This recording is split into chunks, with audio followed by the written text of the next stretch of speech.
ଯେ ପୁରା ରୁହନ୍ତୁ ନବୀନ 7 ଦିନ 8 ଦିନ ରୁହନ୍ତୁ କିଏ ମନା କରୁଛି ପ୍ରଚାର କରିବା ପାଇଁ 9 ତାରିଖ ପର୍ଯ୍ୟନ୍ତ ସମୟ ଅଛି ପୁରା ରୁହନ୍ତୁ ନୂଆପଡ଼ାରେ ସେ କ'ଣ କରିଛନ୍ତି ନ କରିଛନ୍ତି ତାଙ୍କ ଟେନ୍ୟୁରରେ ସେ ତାକୁ ଇଭାଲୁଏଟ୍ କରନ୍ତୁ 24 ବର୍ଷ ମୁଁ ମୁଖ୍ୟମନ୍ତ୍ରୀ ରହିଲି ନୂଆପଡ଼ାରେ କ'ଣ କରିଛି ସବୁ ପଞ୍ଚାୟତ ଯାଆନ୍ତୁ ସବୁ ଅଞ୍ଚଳ ଯାଆନ୍ତୁ ବୁଲନ୍ତୁ ଦେଖନ୍ତୁ ଦେଖିକି ସିଏ ନିଜେ ବୁଲିବା ଦରକାର 7 ଦିନ 8 ଦିନ ବୁଲିକି ଲୋକଙ୍କ ସମସ୍ୟା କ'ଣ ସମାଧାନ ହେଇଛି ନ ହେଇଛି ବୁଝିବା ଦରକାର କେଉଁଟା ପ୍ରଭାବ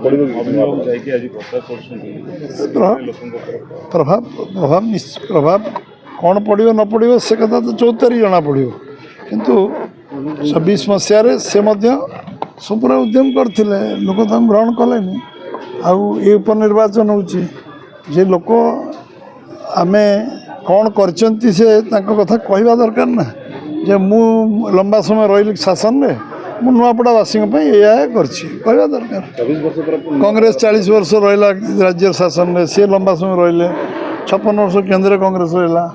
ଏଠି ଲୋକଦଳ ପ୍ରଗତି ଦଳ ଜନତା ଦଳ ବହୁତ ଦଳ କ'ଣ କରିଛନ୍ତି ଏ ବିଷୟରେ ସେମାନେ ତାଙ୍କ କଥା କହିବା ଦରକାର ଆମେ 500 ଦିନରେ କ'ଣ କରୁଛୁ ସେ ବିଷୟରେ ଆମେ ସ୍ପଷ୍ଟତାର ସହିତ କହୁଛୁ ନାଇଁ ଆଜି ବୁଲିବା ଦରକାର ଏବେ ବି ସମୟ ଅଛି କ୍ଷମତାରୁ ଗଲା ପରେ ବି